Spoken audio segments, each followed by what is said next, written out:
10, 9, 8, 7, 6, 5, 4, 3, 2, Manchester 1, United have 0. reached the promised land.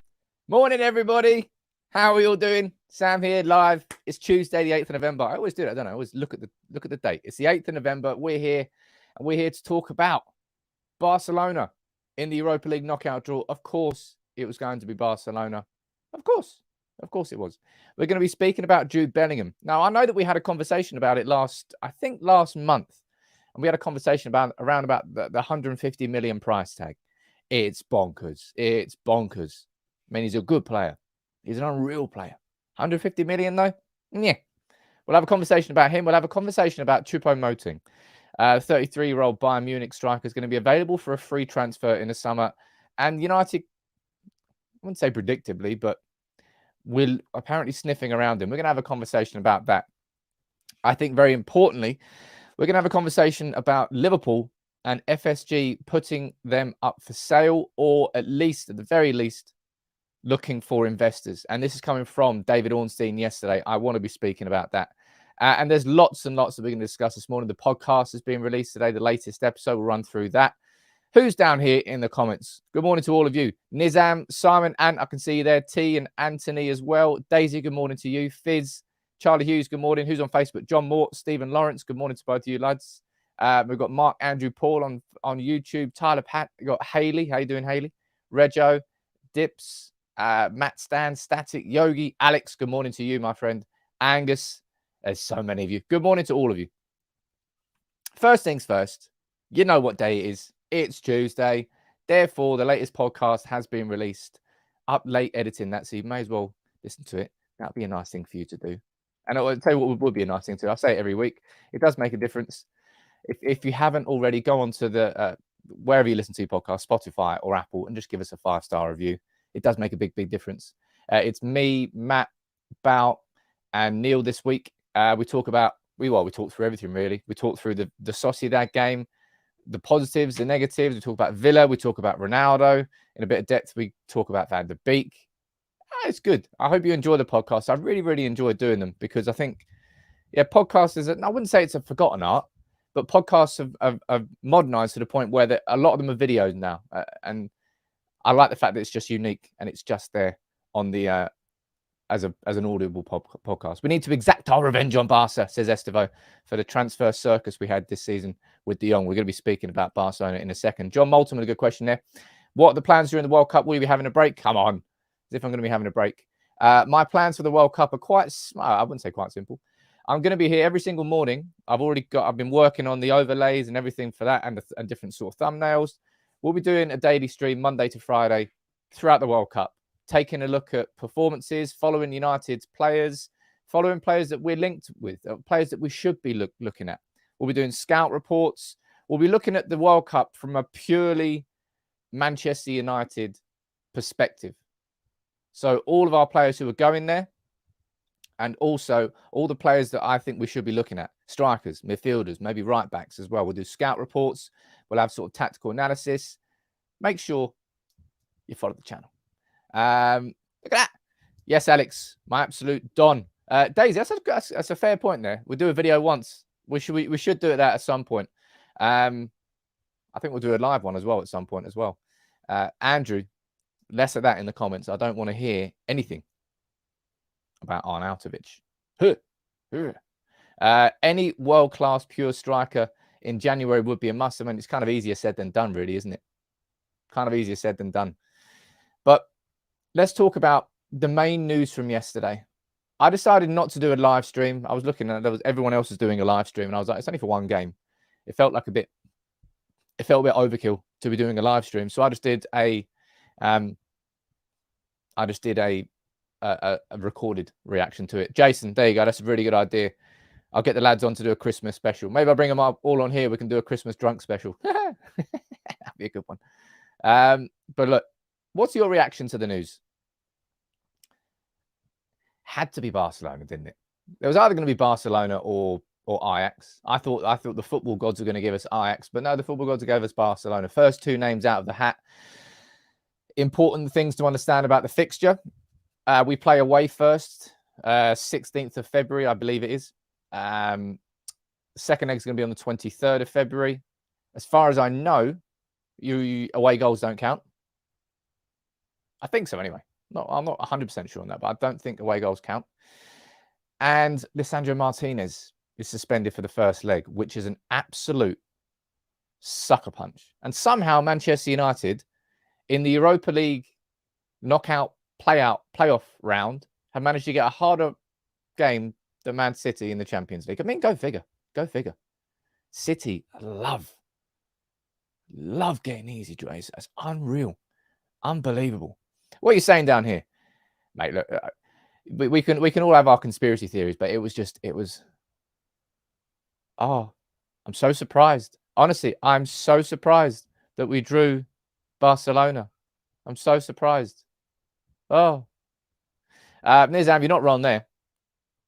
A draw would be a good result. And I tell you what, Old Trafford, for me, this is just a personal perspective. You might disagree. Old Trafford has lost some of its allure for me over the last few years. It's not just the fact that we've been playing shit football. It's the dilapidated stadium. The atmosphere has struggled. It's just not the hallowed ground it once was, I don't think. I don't feel that as a fan anymore. I'm just saying that. Again, that's an opinion. You might disagree with that. But I tell you what, that game against Barcelona, it might be the Europa League. It might just be a Europa League knockout round to get into the knockouts. But Old Trafford will be absolutely rocking for that game. Rocking. I tell you what, the TRA, being in the TRA is, yeah, it was a completely and utterly different experience of Old Trafford. It really was. Kind of felt like an away game. I was there for the Liverpool game. And what a game it was. Stephen, of course, that's what's going to be the main takeaway. But our record against Barcelona, it's not good. Really isn't good. Last 4 meetings have included 2 Champions League final defeats, a 1-0 defeat at Old Trafford, and then I think we got spanked 3-0 away from home, so we lost 4-0 on aggregate under Ole Gunnar Solskjaer. It won't be an easy tie. And I looked at Barcelona yesterday. They're top of La Liga now that Real Madrid lost to, was it Real Vallecano last night? Or was it? I don't know. They lost last night. And Barcelona's record in 13 games, they've scored 31 goals and they've conceded 4. Barcelona are not the Barcelona of old. Manchester United are not the Manchester United of old. But they're 2 clubs who I suppose the fans of them will feel, right, okay, this season feels better than last season. We feel like we're kind of heading in the right direction. Barcelona away would be great. I mean, Daisy, honestly, I know it's the new camp. I know it's great, but that is the worst away end in football. You are in the gods, and you've got a huge screen in front of you. You can hardly see anything. Won't be rocking if we get hammered first leg. Yeah, you're completely right there, Jonathan. And that's going to be the main priority. I imagine away from home in that first leg, especially because we've got the second leg to come, we will be sitting deep. We'll be playing like, I imagine, we spoke about this on the podcast, plug. I imagine against Barcelona in that first leg, we'll be playing a bit like Fergie did in so many European away games. Now, I don't think the 4-5-1 formation will be there, but do you know what I mean? We always used to play 4-5, have Rooney up top on his own, sit deep, hit on the counter-attack. We did that so many times away from home under Fergie in European football, and it worked a lot of the time. I imagine we'll have it, not an exact replica of that, but Ten Hag will go into that game exactly what Jonathan is saying there. We can't come out of the new camp with a 2-3-4 goal deficit. We have to be in the game going into the match at Old Trafford.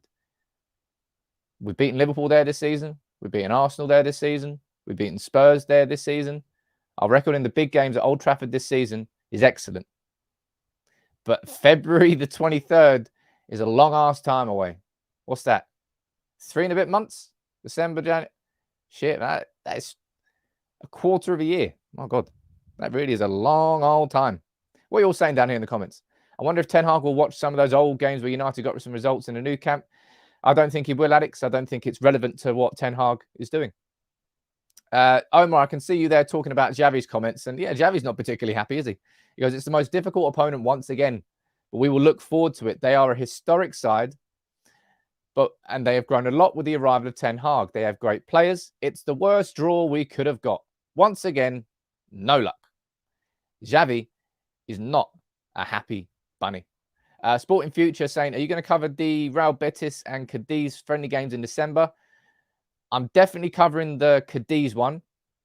The second one, if I'm correct, I believe it's happening on the same day. And one of my mates, Alex from the podcast, is getting married. So I'm not sure there's going to be match reaction after that one, but I'll have a look. Estevo, you're saying, have to say I feel less anxious about this tie than I did with PSG under Oli.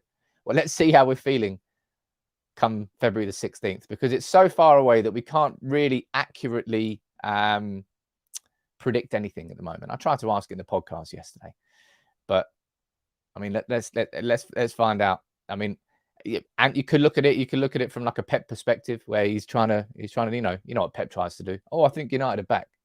You know exactly what he's trying to do there. I don't know whether that's part of Xavi's management game. Drunk match reaction, says Stephen from the wedding. I haven't done a drunk match reaction in a while, actually. What was the last one I did? Can't remember. Man, I've done too many of them. I've done too many of them. Ross, you're saying you're happy with the Barca draw. Hey, look, my immediate reaction to the Barca draw, you saw it yesterday. I was like, of course it's Barcelona. Of course. And then I stood back and I tell you what, when it comes to Manchester United this season, City aside, because City are just on a different level. And anybody that's still hung up about that, come on, you're just not being realistic. We turned up in the big games. Bigger games are being where there have been bigger performances from United. And that Barcelona game, I'd say it's pretty crucial to this season, if I'm honest. This top four race is definitely going to be it's definitely going to be probably the hardest and toughest and most well contested, I would say, top four race we've seen. I think even with a couple of weeks left in the season, I imagine there's still going to be a lot of, I suppose that kind of always happens. United got into the top four by beating Leicester on the last day of the season. But this one, I've got no idea how that top four is going to look. Ian, you're saying, I'm not sure my mind crashing out of Europa now. Give us focus on the top four. I mean, you could definitely see the positives in that if you want to. But I don't want Manchester, that's called looking for a silver lining, Ian. And I don't want Manchester United to be going out of the Europa League. I want us to be winning the Europa League. I want us to be beating Barcelona. Because if we beat Barcelona, we go through there. Who's left? You've got Juventus. You've got Arsenal. They'll probably fancy themselves so in the Europa League this year. Mark, I love that the thumbnail is Bellingham, but we're talking about Barcelona. Look, we will talk about Bellingham. But this was the news yesterday. And of course, Frankie's at Old Trafford after all. It's an interesting narrative, isn't it? It is an interesting narrative. And no doubt it's going to be one of the biggest narratives going into the game. He might just be on the bench. Yeah, that Sensei guy would agree with this. I imagine we're going to see, and we should be seeing, a lot of kids on Thursday. But at the same time, I don't know. What do you think? I don't know. We'll speak about it later in the pod. But there's two different mindsets. Ten Hag either thinks, you know what, it's the League Cup. Let me rest my senior players. Or he goes, there's 2 games left before this break. Let me just play all the first team. Let's just beat Villa and let's beat Fulham and just get it all done and out of the way. And saying one thing that Barca lack now is aggression. If we can get at them, I think they will buckle. Hey, and the new camp is a goddamn big old pitch.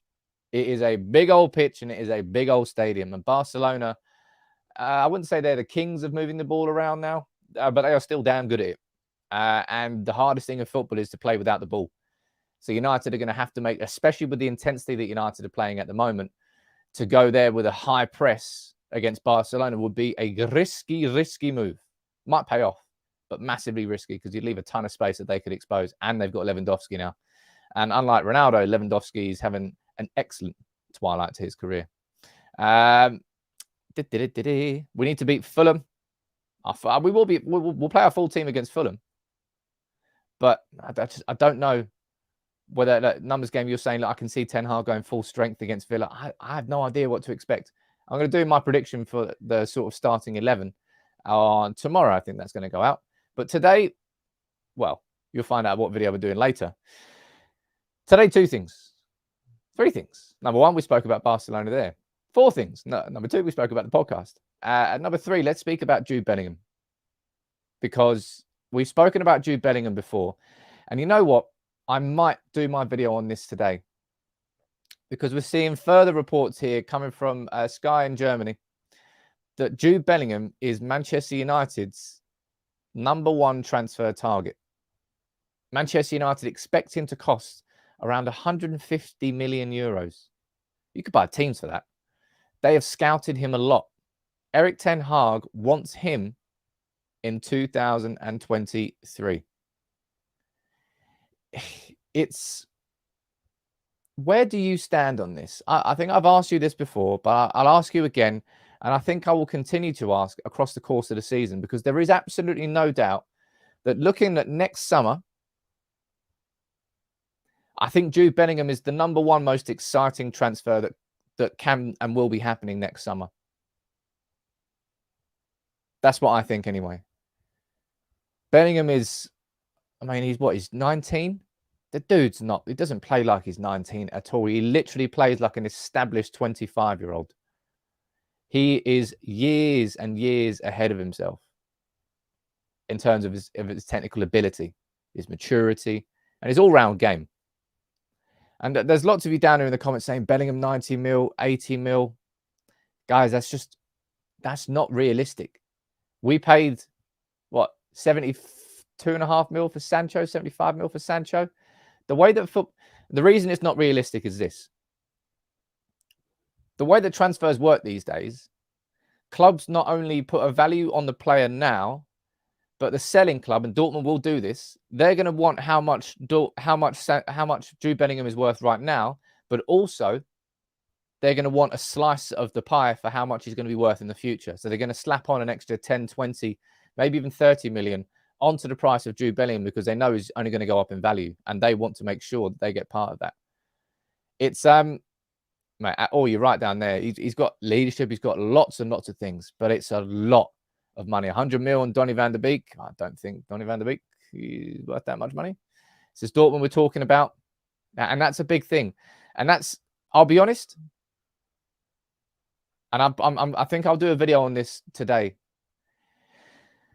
I think as a football club, we should back out of any conversation about Jude Bellingham now, because I think if there's one thing that we learned that we did wrong in the summer, it was from an operations perspective. We went after Frankie de Jong, and we went and we went and we went and we, well, it didn't work out. We spent a whole summer chasing a player we didn't sign. Jude Bellingham, whoever signs him, they're not going to have a free run at him. Liverpool want him. We're seeing reports from the Liverpool Echo and everything there. It's going to be, he's going to be their number 1 target. Man City will definitely be interested in Jude Bellingham. Real Madrid, well, it's Real Madrid. They're always interested in the best players. You're looking at a bidding war here for Jude Bellingham that I don't think United can afford to get into from a financial perspective, and also from a time perspective. I think in the current state of Manchester United's process, if you want to call it that, Jude Bellingham's just come a little bit too early. I don't think, well, I know that we won't be able to spunk 150 mil on one player. I mean, no one ever has. So there's going to be a finite amount of teams that do it. And the fact that it's Dortmund selling, the fact that there will be a bidding war, for me, it's red flag. It's red flag and alarm bells of things, of learning from our mistakes last summer and moving forward as a football club. And 150 mil, if we're being honest, what would suit United more? One player who's 150 mil or 350 mil players? The answer is quite simple there. Our squad isn't good enough right now to maximize the potential of one 150 mil player. It needs more 50 mil players, more 3 smaller signings rather than 1 big signing. I think that's what our squad needs. Rory, what are you saying down here? City will sign him, not necessarily because they need him, but to stop a rival getting stronger because they got infinite money. I mean, Rory, if you look at City have just posted record revenues. record profit, I think 41 mil. Their revenues were 300 mil. Their turnover was over 600 mil. City financially now are turning, they're really starting to get the money in. And it's fucking infuriating. It's almost like success is linked to the growth and investment. Who knew? Who knew? And you're saying that agreed. We chased the 10 out of 10 and we missed the 7s and 8s. We need far too many players in too many positions. Yeah, the squad is just not, at this moment in time, the squad is just not good enough to really maximize the potential of someone like Bellingham. Or you're saying if you go City, they'll be even more elite than the current. It's like playing, geez. I mean, City will, unfortunately, City don't, you know how we always speak about football being cyclical, because it is. Football works in cycles. Typically, you'll have like, I mean, look at Liverpool now, perfect example of it. City, it's terrifying because they look to be breaking that cycle chain. The consistency. Pep Guardiola just needs to piss off. Protosaurus, what you're saying. Back in the day, United didn't go for the most recognised best player in each position, only players that would improve the team. Get 3 for 50 mil instead. And Phil, you're saying it's a no as well. But Protosaurus Rex, I think if you're looking at the history of signings for Manchester United, we don't have the most incredible track record of signing top-level players right now who are established and come in and nail it. Robin van Persie is the best example of that working. Lose a league on goal difference, sign the best striker in the league, win the league. Perfect. But you can get your Di Marias in, you can get Pogba as well. Typically big signings, and even when we signed Veron, we were just so spoiled in midfield. We kind of didn't really need Veron. We signed him anyway. And didn't really quite work out. Not because Veron was a bad player, but because our team was just too established and he didn't ever fit. Super chat in here from Sahaj. What are you saying? We will not be getting him if we don't qualify for the Champions League, which is a strong possibility if we look at our wafer thin squad. It's a fair enough point. I imagine that the Champions League will be quite important to Jude Bellingham, but it just strikes me that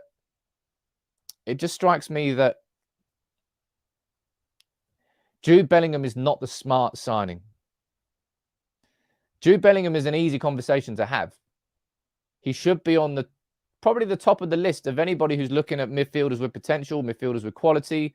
Look, there's so many reasons why Bellingham would be a good signing, but it's just not the right signing for Manchester United in my opinion anyway. And I think I'm going to do my video this afternoon on why I don't want Man United to go after Bellingham. Maybe it'll be a bit of a controversial title to do, but it's Mano. You're saying what is smart? That's a harder question to answer. I just know that Jude Bellingham is not the right play for United next summer, in the summer coming up. It's November. We've got between November and May to figure out what that smart play is. But if we're going to have, hypothetically, right, we have a budget of 150 million. We shouldn't be going to spend it all on Jude Bellingham. We have to make sure that this squad is watertight. Plug the holes. And there's too many holes in this United squad for one Jude Bellingham to come in and fix them all. It's impossible for him to do that. Jude didn't want us when we wanted him. Estevo, it's United tried everything to sign Jude Bellingham. He came with his dad. You remember that photo of his dad coming out of Carrington like, oh my God, he's the happiest dude in the world. His mum as well. I've heard multiple different reports that the fact that Carrington was a bit run down didn't help Manchester United's pursuit of Bellingham. And I've said that. And I'll say it to anybody who keeps talking about the Old Trafford redevelopment. Said, look, I want Old Trafford to be redeveloped, but we need a new training ground first and foremost, because we need to attract the best players in the world. And we can't do that with a training ground that's 15, 20 years old. A player will spend 80% of his career, more than that, 90% of his time at United at the training ground. That's his home. Old Trafford is the canvas, is the place where you go to play your games. Yeah, sure. But a time where you spend the majority of your majority of your time is at the training ground. So these facilities, I think it's so much more important for us to get a brand new training ground than it is for Manchester United to get a brand new stadium, and also a simpler operation as well. I don't know how that hasn't been done. What else are you saying down here? Smart play would be a striker, says Alan. 2 strikers, a right back and a goalkeeper. The goalkeeper is an interesting conversation, and we can't accurately predict that yet, because it seems like Ten Hag really does like De Gea, really does like. And Ross, yeah, no one can disagree with Jude Bellingham's decision. He made the right decision. Look at him now. Look at the way he's burst through. But look, I'm going to do a video on him a little bit later. And I feel quite strongly about it. I think if given the operational things that we failed on in the summer, for me, there's too many red flags with Jude Bellingham and what I would expect to be a massive transfer bidding war, that Dortmund will just sit back, feet up, and they'll do nothing, and they won't move fast. It will suit Dortmund for the Jude Bellingham transfer situation to go on the entire summer to get the most money that they can possibly get. That's what I think so anyway. But look, let's go down here. Oh, geez, that burner. Honestly, I think... Wait, do you remember when I pulled the video of that up? The Bernabeu redevelopment, I was complimenting it. Got shut down by copyright from Real Madrid. They were angry that I played their video. Sorry, Real Madrid. My bad. My bad. But yeah, that Bernabeu redevelopment is... Oh, geez, that makes you very, very jealous. Ferdinand, what are you saying? What's a necessity now? Not a goalkeeper. We need a right back. Striker, first and foremost. 100%. I would probably say a right back, but maybe I'm underestimating how good Malacia could be as an alternative, but he hasn't exactly played there at all. And I don't think Lindelof should be playing there, and Wan-Bissaka can't play there. So I would probably say right back, but we need... You could really... We're seeing it now. We need another Eriksen. We need another Eriksen. He's looking really, really tired. Really, really flagged. But there's no doubt that a striker is our priority. And look at that for a segue. Come on, the segue. If that doesn't deserve a drop a like on the video for that one, surely. Let's talk about it. And I didn't think we'd be having a conversation about Choup-Moting. Let's be completely honest. He's a journeyman striker. I don't know how many clubs he's played for. He played for Stoke, didn't he? Stoke, PSG, and now at Bayern Munich. He really is having a cracking season. I think he's got a better goal-scoring rate than Robert Lewandowski did at Bayern Munich. I think he's a goal every 70 minutes at this moment in time. And we're seeing reports coming from Germany that Manchester United are interested in signing him. Let's read this. This is from Bild. It's not just coming from Bild. It's coming from Sky Germany as well. And it's a bit of an odd one, I'll be completely honest. I'm kind of surprised that this has come out of nowhere. But let's read this. He said, look, the Cameroon national player is a low earner. His contract, and this is the thing, his contract runs out in the summer. And let's read this. In addition to Manchester United, other top clubs have also expressed an interest, according to Bild's information. The striker, who came from PSG as a last resort, wants to sign a fat contract at the end of his career. If I had some sort of alarm bell that I could swing above my head, I'd be doing that. Be swinging it. Come on. I know that the idea of a stopgap striker signing in January, I understand it. Now, Malps is kind of a fair point there. That's kind of why I didn't lead with the story. I think this is more of a conversation rather than me saying this is definitely going to happen. This is more of a conversation that we're going to have, because there's a comment there. Look, Omar saying, why are we still chasing 33-year-old striker? We've had our Falcaos, we've had our Odin Nagalos. Like, come on, United. Let's wake up. There will be opportunities that exist in January. The idea of Choup-Moting, it's a cheap option. He's available for a free in the summer. You could. I don't know why Bayern Munich would sell him in January, by the way. They aren't exactly littered with options at this moment in time, and they haven't replaced Lewandowski. So I have no idea why they would let go of him. Arnautovic is another one that we were linked with. Jeez. We need a striker in January. It is absolutely 100% the truth. I don't really think that Choup-Moting is that guy. And it says it right there. I don't know whether that's just a translation issue. This could put it down as a fat contract. But of course, that's exactly what he's going to be chasing. He's 33. As a footballer, you do have a short career. Your playing career really only goes until you're at the age of what? 30? Well, it depends how you are, but typically around about 35, between 35 and 37. That's your playing career. So of course he wants that big deal to finish his career, and he has. But like, he's having a pretty prolific season, but it does not at all strike me as the profile of a striker that Ten Hag needs, and that's how I'm across the course of this season going to That's how I'm going to determine whether a player is a good signing idea or a bad signing idea. I drop it into the profile of the strikers that Ten Hag wants, and I'm looking at them going, that doesn't really make sense. That doesn't really match up. Not sure is the sort of striker that Ten Hag would want. And I don't think Choup-Moting is. What's the hottest opinion on Jude coming? I don't think he will. Oh, honest, not hottest. Honest opinion on Jude coming. I don't think he will, but you never know. Yes, I'm late on today, so apologies if it's already been said. Jordan, unbelievable. Now, look, I'm going to do a full video, Jordan. It's going to go out today on the whole Bellingham story, so you can check that one out. We had a conversation earlier, and I think a lot of us agree that 150 mil, it's an unreasonable amount of money. Unfortunately, Estevo's correct down here. I keep seeing the name getting linked, and it's a bit weird. Leipzig have already announced a deal with Salzburg. Unless United can somehow come in over the top of that, I don't really know why Red Bull would do that inside the Red Bull brand. It's a bit of a weird one. Let me go down here and see what else you're saying. If this is what the new scouts are coming up with, then I'm a tad worried. Yeah, dude. I'm just going to call him Kvara. I've watched him a few times this season. Man, that guy is magic with the ball at his feet. He really is. Glides past players. Direct. He is a top quality player. Alex is saying that why not go for Gakpo in January and possibly get Hernandez on loan? Gee, that's a curveball. Gakpo in January. PSV have said they don't want to sell him in January. PSV will sell him in January for the right price. But they wanted a 50 million euro package in the summer, let alone what's happened this season where he's burst through and he's scoring goals galore and assists, and he's in the Dutch national team, and he's going to the World Cup.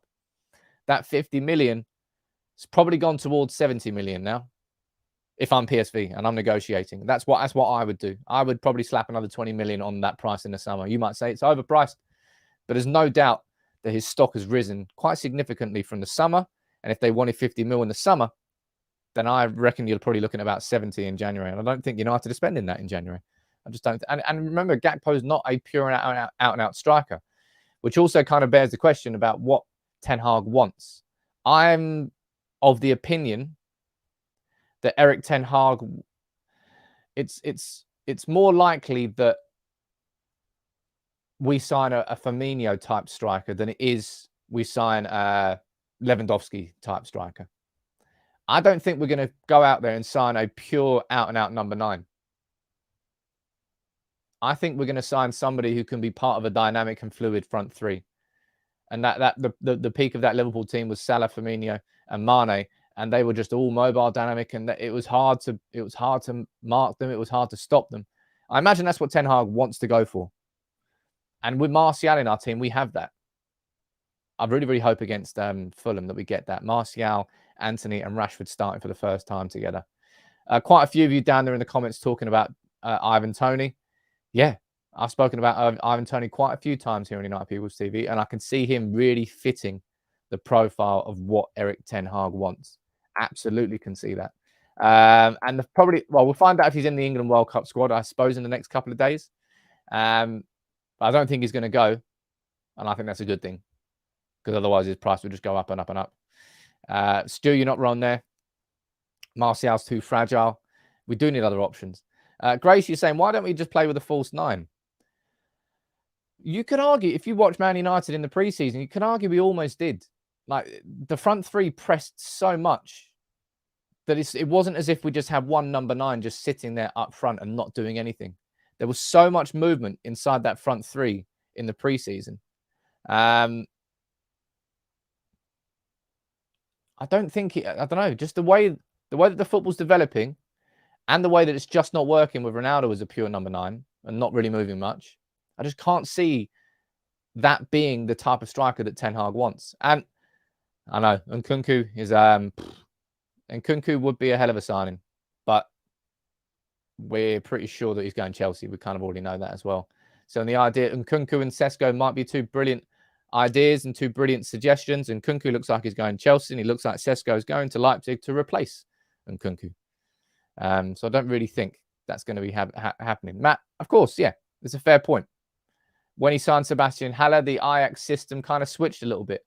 He was able to use a target man. He was able to use somebody else. And it hasn't worked with Ronaldo.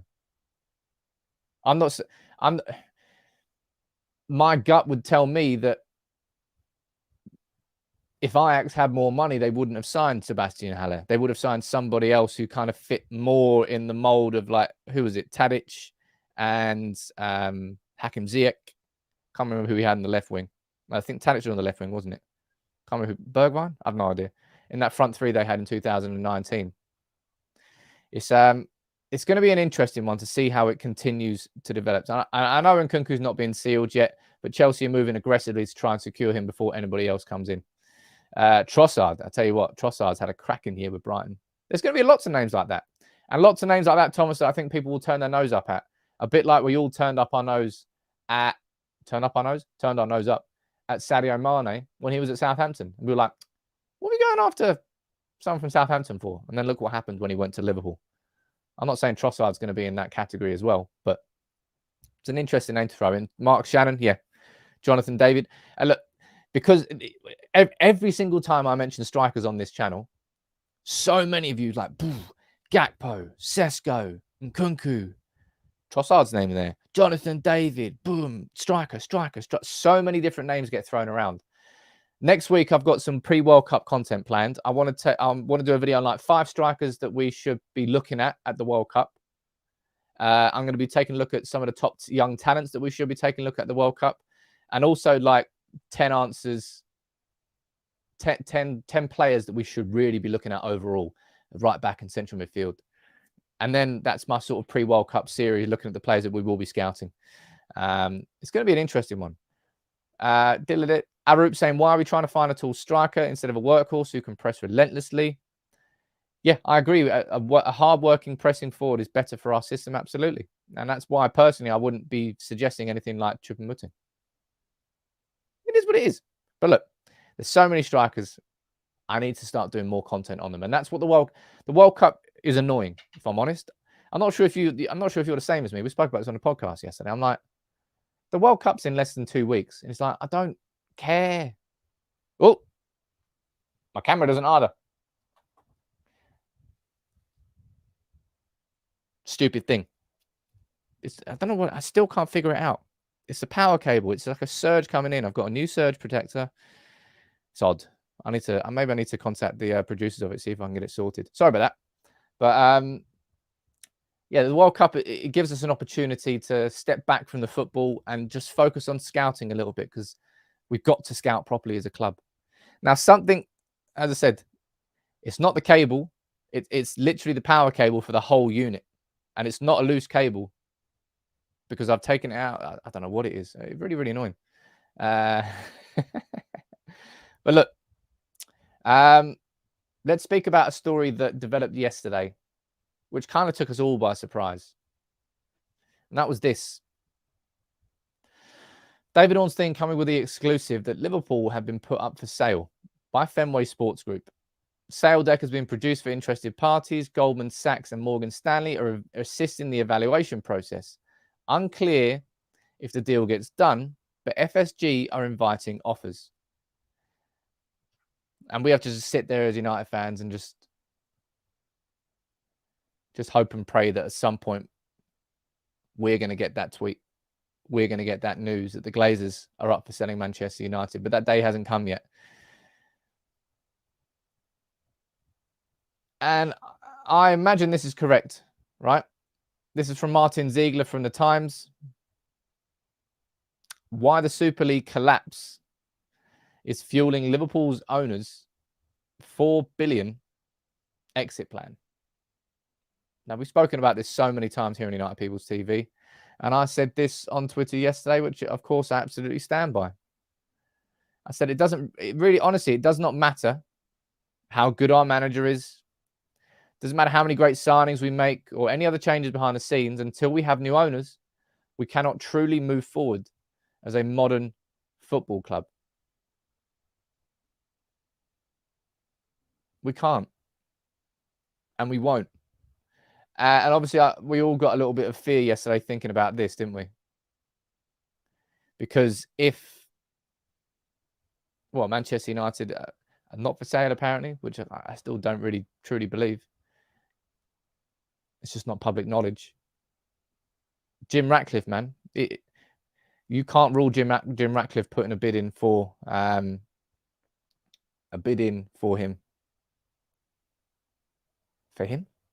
For Liverpool, which sucks. And it's just pisses you off, really.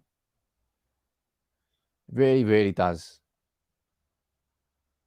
Even after FSG, they've redeveloped 2 stands in Anfield. They've got a brand new training facility, and they've had some success.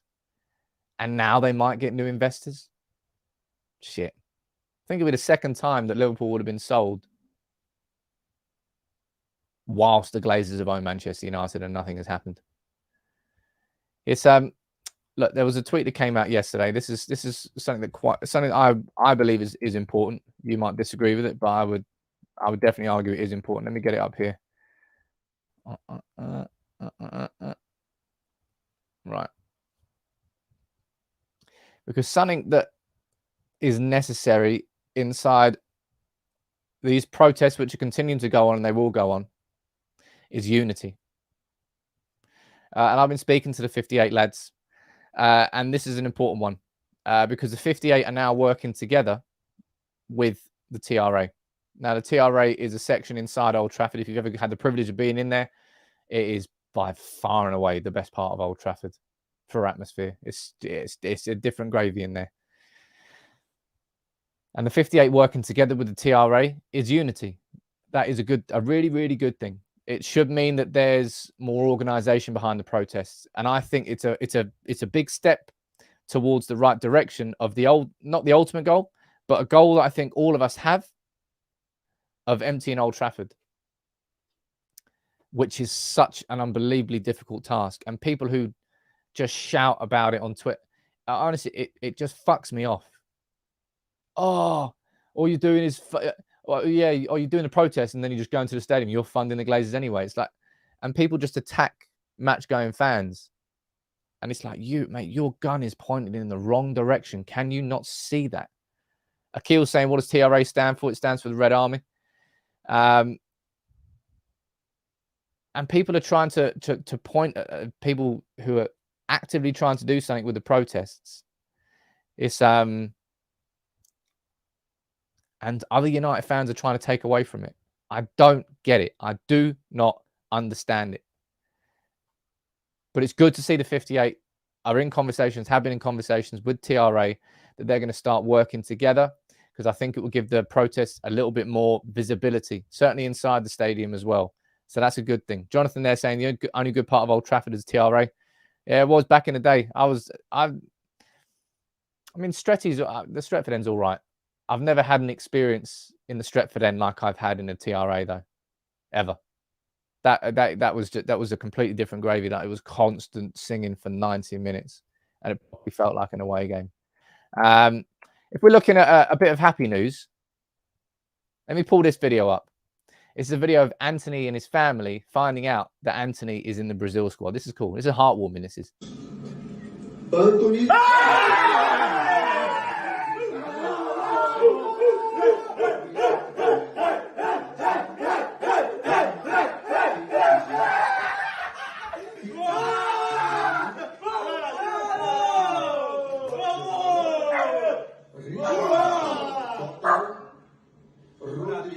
Real Madrid, Vinícius Júnior, Real Madrid. Participar na lista dos 26 convocados que vão defender a seleção brasileira no Copa do Mundo. Yeah, man. Good vibes all around there. And look, congratulations to Anthony. You can tell how much playing football means to him. Means to him, means to his family. And I wish him the best of luck. I tell you what, we have absolutely missed it. Even the dog's getting involved. But look, congratulations not only to Anthony, of course. It's 4 United players. inside this squad. Alex Telles, yeah, I know you forgot he existed. He's in it, but Casemiro's in it, Fred's in it, and of course, Anthony down there. Where is he? Oh, there he is on the left. Bigger head than everyone else. Look at that. Congratulations to all of them. Congratulations, of course, as well to Christian Eriksen. Man, what a turnaround. What a turnaround for Christian Eriksen. He's just in his whole life, really. From that position in Euro 2020 to this a couple of years later. I don't know if he's going to be... Is he captain? I don't know whether he's captain or not. But congratulations to all of them. And congratulations to any other United player that's going to follow him. And it looks like Raphael Varane is going to be part of that.